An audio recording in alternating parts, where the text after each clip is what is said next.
Mon prochain invité, il sera chez nous les 19 et 20 août à la salle Pro Mutuelle à 20 heures. C'est dans le cadre des 8 péchés capitaux, selon Christian Bégin. On est avec nous, Christian Bégin. Bonjour, Christian. Bonjour à vous, bon matin. Oui, merci d'être avec nous, Christian, aujourd'hui. Écoutez, moi, tout de suite, là, je me pose la question. Dans mon petit catéchisme, moi, il y avait 7 péchés capitaux. Oui. Et là, vous en avez 8. Vous avez pris le 8e à quel endroit? Ben, à force d'observer le monde, je vous dirais qu'on vient à se rendre compte que c'est pas le choix des péchés qui manque, en fait. Même si on appelle ça, même si l'appellation de péché est un peu obsolète, et même si certains des péchés qui étaient des péchés dans notre temps sont maintenant devenus des vertus presque, j'avais envie d'observer le monde à travers cette lorgnette-là, puis j'en ai créé un 8e que je ne vais pas vous révéler ce matin, bien évidemment, mais qui va clore, en fait, le spectacle que je propose cette année. C'est sous la direction de Chantal Lamarre. Bon, ce qu'on dit, c'est qu'il va y avoir du stand-up, chansons, sketch. Chansons. Depuis quand vous chantez, Christian? Depuis longtemps, en fait, j'ai souvent chanté, puis dans mes 2 premiers spectacles solo, parce que c'est mon 3e quand même, hein, mon premier remontait en 1990, mon 2e en 1997, donc ça fait 25 ans que je ne suis pas monté seul sur scène. Entre-temps, il s'est passé plein de choses, puis j'ai écrit du théâtre, j'ai joué au théâtre, tout ça. J'ai pris la parole autrement. Mais dans tous mes spectacles solo, il y a toujours eu des chansons. J'ai souvent aussi été appelé à chanter à la télévision pour toutes sortes d'occasions. Mais là, on va avoir l'occasion de chanter 2 chansons originales, en fait. Une qui ouvre le spectacle, puis une qui ferme le spectacle. Parce que c'est aussi une façon pour moi de faire un clin d'œil au travail de Yvon Deschamps, qui a toujours inclus dans ses spectacles des chansons. Puis moi, c'est un véhicule qui me permet de dire des choses de façon un peu plus concentrée et différemment. Puis j'aime ça pour vrai, chanter, j'aime vraiment ça. Fait que je suis pas un chanteur, je suis un comédien qui chante, mais ouais, je voulais pas me priver de ce plaisir-là, en fait. Christian, vous êtes animateur, vous êtes comédien, et là, Oui. vous remontez sur scène, vous l'avez mentionné, là, c'est pas la première fois. Qu'est-ce qui vous ramène sur scène? Parce que vous avez été professeur à l'École nationale de l'humour pendant 7 ans. Est-ce que c'est ce temps-là passé comme professeur qui vous ramène ou qui vous donne le goût de faire de la scène? En fait, mes premiers amours remontent à mon métier d'humoriste, en fait. Moi, avant même d'être comédien, j'ai travaillé comme humoriste. Ça a été mes premiers contacts avec la scène, ça a été à titre d'humoriste, il y a de ça très longtemps, avant même que je fasse l'école de théâtre, là. Puis aujourd'hui, à bientôt 60 ans, j'avais envie d'aller vérifier si mon regard sur le monde était encore pertinent ou si j'avais atteint mon obsolescence programmée. Est-ce que, comme homme, blanc, privilégié, hétérosexuel, cisgenre, est-ce que ma parole est encore en résonance avec le temps dans lequel je vis ou est-ce que c'est le temps pour moi de me taire? Puis c'est ça que j'avais le goût d'aller vérifier parce que comme artiste, souvent, on veut témoigner du monde, puis pour témoigner du monde dans lequel on est, il faut pouvoir être en écho avec le monde dans lequel on est. Puis c'était vraiment pour moi l'occasion d'aller valider si ma parole pouvait apporter des pistes de réflexion par le territoire de l'humour particulièrement, mais si ce que j'avais à dire pouvait encore résonner, et pas seulement auprès de gens de ma génération, mais aussi auprès de gens d'autres générations, en fait, parce que l'idée, c'est pas seulement de s'adresser à son groupe ou d'avoir des référents, en fait, qui transcendent les âges, en fait. Puis c'est ça qui m'a donné le goût d'aller remonter, c'était est-ce que j'ai encore de quoi dire ou est-ce que ce spectacle-là sera la preuve qu'il est temps pour moi de me taire?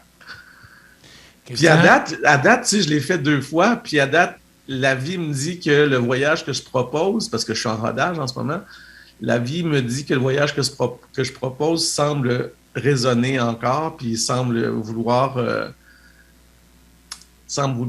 rallier les gens, en fait, je vous dirais. Est-ce que c'est le fait aussi de vous rapprocher du public? Parce que, bon, à la télévision, vous n'avez pas, peut-être, il y a du monde à la messe, il y a peut-être un peu de monde, là, Non, mais vraiment plus maintenant. il n'y a pas de public, bon. Non. Mais est-ce que c'est pour vous rapprocher, justement, de ce monde-là que vous ne voyez pas comme comédien ou animateur? Ben, c'est ça qui arrive, c'est que moi, je fais beaucoup de théâtre, évidemment, mais au théâtre, il n'y a pas une adresse directe au public. Hein. Évidemment, il y a ce qu'on appelle le quatrième mur qui crée une espèce de vase clos, c'est-à-dire que ce qui se passe sur scène, ben, on n'est pas conscient de ce qui se passe dans la salle. C'est une histoire autonome. Puis en faisant un spectacle solo, en faisant un seul en scène, c'est vraiment pour moi l'occasion d'aller engager une conversation, en fait, avec le public. C'est-à-dire que c'est pour moi une façon d'aller créer un contact plus direct avec les gens. Puis c'est de ça dont j'avais envie, en fait, c'est de vraiment avoir, entre guillemets, une conversation, parce qu'évidemment, je ne vais pas jaser avec tout le monde dans la salle, mais la forme du spectacle d'humour ou du spectacle seul en scène, parce que je dis que c'est un spectacle d'humour, mais c'est drôle, effectivement, mais c'est pas que drôle. Moi, dans tout ce que j'ai écrit, dans mon théâtre, dans tout ce que j'ai écrit, il y a toujours une oscillation entre le très drôle et le plus tragique, entre le sublime et le grotesque, entre l'anecdotique et le plus grave. Puis, mais c'est vraiment pour moi l'occasion d'aller briser le quatrième mur puis d'être en contact direct avec les gens. Puis ça, c'est un feeling assez puissant quand on sent dans un spectacle que ce qu'on dit résonne, puis qu'on a la réaction directe par rapport à ce qu'on propose. Ça, je vous avoue que c'est assez galvanisant quand ça se passe. Là. Ouais. Est-ce qu'il y a un côté que vous aimez plus que les autres? Est-ce que, bon, faire du théâtre, faire du cinéma, animateur, ou encore comme le one-man show que vous allez faire chez nous là, en fin de semaine, qu'est-ce que vous préférez le plus? Je vous dirais que ce sont pour moi des formes différentes d'exercer mon métier. Puis c'est comme demander à un parent c'est lequel ton enfant préféré. Pour moi, c'est très difficile d'établir ça. Puis je veux pas c'est un choix que je veux pas faire non plus parce que ce qui me réjouit dans ma trajectoire artistique, parce que ça fait 38 ans maintenant cette année que j'exerce ce métier-là, c'est qu'on m'a jamais enfermé dans une case. Toujours, j'ai réussi à échapper au fait au réflexe qu'on a souvent de catégoriser les artistes. Quand j'ai commencé à animer Curieux Bégin, où il y a du monde à la messe, les gens me disaient, mais tu joueras plus, tu seras plus comédien, tu vas devenir animateur. Et moi, j'ai toujours refusé ça. Je me suis toujours organisé pour pouvoir me déployer sur plusieurs terrains de jeu parce que j'aime justement cette diversité-là dans l'exercice de mon métier. J'aime pouvoir être autant comédien qu'animateur, qu'auteur, que chroniqueur. Je veux avoir plusieurs cordes à mon arc, puis je me suis toujours arrangé pour en avoir plusieurs, puis que je ne sois pas seulement catégorisé à une chose. Et de ça, je me réjouis beaucoup après 38 ans de métier. C'est que j'arrive encore à jouer sur plusieurs terrains. Tu sais. Christian, récemment, j'ai eu l'occasion de regarder K.O. Ça fait quand même un bout de temps que c'est tourné, mais bon, j'ai pas le temps que je voudrais de regarder la télévision. Et vous avez joué un rôle plus... c'est un drame, donc oui. On est habitué de voir Christian Bégin drôle, dans l'humour, entre autres dans les mecs, moi, que j'adore. Oui. Comment vous avez trouvé, quand on est habitué de voir Christian Bégin toujours drôle, comment vous avez trouvé de jouer un rôle plus dramatique? C'est ça qui est extraordinaire dans ce métier-là, c'est qu'on est appelé à visiter la vie de plusieurs personnes, de se mettre dans la peau de plusieurs personnes, dans un spectre chromatique de plusieurs émotions, en fait. Puis effectivement, dans K.O., comme dans Fragile aussi, une série que j'ai faite il y a quelques années, un magnifique texte de Serge Boucher qui était à Radio-Canada, comme dans M'entends-tu, une série à Télé-Québec dans laquelle je jouais un personnage transsexuel.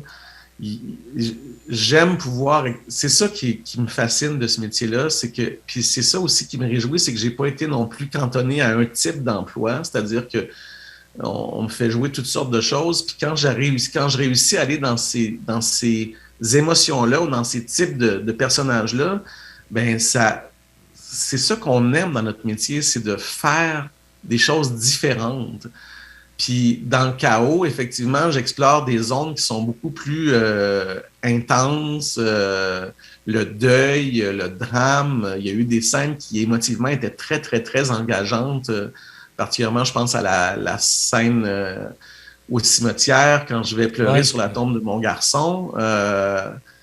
C'est sûr que ça nous amène dans des zones qui sont peu visitées ou que j'ai peu visitées dans l'exercice de mon métier. Puis c'est ça que j'aime parce que si j'avais toujours à faire la même chose, j'aurais l'impression de me répéter ou qu'on me sollicite, qu'on a l'impression que je ne peux faire qu'une chose encore une fois, alors que ce qu'on aime, nous, les comédiens, les comédiennes, c'est justement de faire des choses différentes qui nous amènent sur d'autres territoires. Puis dans le chaos, mais je suis vraiment allé à fond dans cette zone-là, puis c'est très gratifiant quand on réussit à le faire correctement, puis j'ai eu des beaux échos de ce travail-là, fait que j'étais assez content de ça. Ouais. Eh bien, je vous donne mon écho à moi. Je vous ai trouvé vraiment excellent et je vous le dis là, comme je le pense parce que on n'est pas habitué de voir Christian Bégin dans ce style ou ce rôle-là. Et vous l'avez joué à merveille, je vous le dis. Merci. Christian, Curieux Bégin, il y a du monde à la messe, des mecs... Oui. Porte-parole du Musée des métiers d'art Québec. Vous demeurez pas loin de chez nous. Vous êtes dans le Kamouraska. Avez-vous le temps de dormir? C'est sûr que je suis un homme assez occupé et que j'ai de la difficulté à ralentir. C'est une des choses avec laquelle je vais devoir faire la paix. Là. Souvent, je me dis, je vais ralentir, mais c'est visiblement pas dans ma nature. Je sais pas si je dors assez, mais je suis heureux de la vie que je mène, puis c'est un mot qu'on utilise de façon des fois un peu galvaudée, mais je suis vraiment plein de reconnaissance par rapport par rapport au fait qu'encore après 38 ans, j'exerce mon métier, qu'on me propose encore toutes sortes de choses, qu'on pense que je peux mener des projets très différents les uns des autres. Fait que je dors pas tant, mais je me réalise beaucoup, puis je trouve que la vie est généreuse à beaucoup d'égards pour moi, vraiment. Oui, puis je pense que le fait, vous me disiez avant l'entrevue que pour vous, le Musée Métiers d'art, vous voulez être porte-parole. Ça fait 4 ans que vous êtes engagé et c'est un engagement qui est important pour vous. Oui, le Salon des métiers d'art à Montréal et Plein Art à Québec, pour moi, c'est vraiment m'associer à une communauté avec laquelle je ressens une grande fraternité, qui partage des valeurs communes avec moi, c'est-à-dire des valeurs de pérennité, d'éco-responsabilité, de créativité. Moi, je pense que les artisans et les artisanes possèdent des savoirs dont on a besoin, qui sont tout à fait en écho avec le temps dans lequel on vit. Souvent, on a une vision un peu folklorisante des métiers d'art, mais ce sont des gens qui sont vraiment inscrits dans ce qu'on fait aujourd'hui, qui créent des objets qui sont pour la modernité, mais qui le font dans un contexte de pérennité. Tu sais, souvent, on achète des affaires qui vont nous péter dans les mains 2 semaines après, qui ont été créées sans avoir été réfléchies, alors que les objets que créent les artisans et les artisanes, c'est des objets qui ont des histoires, qui ont un sens, qui sont faits pour durer, pour traverser le temps. Fait que, ouais, c'est quelque chose auquel je tiens beaucoup. En terminant, vous serez chez nous les 19 et 20 août à la salle Pro Mutuelle Assurance. C'est à 20h, c'est à Montmagny. Oui. Les 8 péchés capitaux, donc vous aurez une façon de nous expliquer qu'il y en a un 8e, oui. Vous l'avez trouvé. Oui, donc, vous allez inviter la population, Christian. Bien, j'espère que les gens vont être au rendez-vous parce qu'ils vont... En fait, les gens de Montmagny vont avoir l'occasion de voir... Ça va être les premiers qui vont voir le spectacle dans cette forme-là. Je l'ai rodé déjà, mais quand on rode, on retravaille les spectacles. Fait que le spectacle auquel les gens de Montmagny vont assister, ils seront les premiers à assister à cette version-là. Fait que j'ai très hâte de leur faire le cadeau de ça en espérant qu'ils vont embrasser le voyage que je leur propose avec joie et enthousiasme. C'est important de le mentionner, vous venez de le dire, c'est un spectacle en rodage. Donc, oui. Vous êtes à Montmagny, 19-20 août, salle Pro Mutuelle Assurance à 20h. Merci beaucoup, Christian Bégin, de votre générosité. Merci à vous. Puis, on va vous attendre avec plaisir à Montmagny les 19 et 20 août. On se voit bientôt. Passez une bonne journée. Merci, au revoir. Alors, Christian Bégin, je le rappelle, qui sera à la salle Pro Mutuelle Assurance dans le cadre de son spectacle Les 8 péchés capitaux, selon Christian Bégin. C'est les 19 et 20 août à 20h à la salle Pro Mutuelle Assurance. On s'arrête.